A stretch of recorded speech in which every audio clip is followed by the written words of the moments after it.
राज शासन नायक महावीर स्वामी भगवान की जय। गणाचार्य 108 विराट सागर जी महामुनिराज की जय।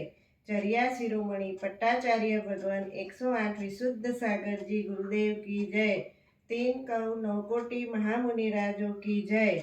जो तीर्थंकर महावीर स्वामी की परंपरा के समुज्वल नक्षत्र है, जिनका अद्भुत जीवन आध्यात्म की पवित्र प्रेरणा प्रदान करता है, जिनके विचार भूले भटके जीवन राहियों का पथ प्रदर्शन करता है, ऐसे मुनिराज की प्रथम पुण्यतिथि पर श्रद्धालोक के देवता विश्व वंद्य गणाचार्य 108 श्री विराट सागर जी महामुनिराज के चरणों में कोटि कोटि बार हृदयपूर्वक श्रद्धांजलि अर्पण करते हैं। मेरे आराध्य गुरुदेव के चरणों में एक बार फिर से कोटि कोटि नमोस्तु नमोस्तु नमोस्तु।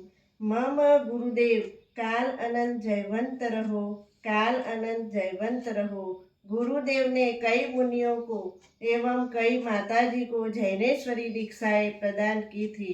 उसमें हमारे गृहस्थ जीवन की बेटी रिद्धि जैन को भी 4 जुलाई 2010 के शुभ दिन 105 सुल्लिका विस्मिता श्री माता जी के नाम से मंगल दीक्षा प्रदान की थी।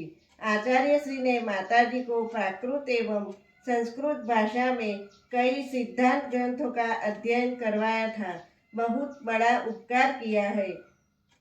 मेरे आराध्य गुरुदेव के चरणों में बारंबार कोटि सह नमोस्तु नमोस्तु नमोस्तु।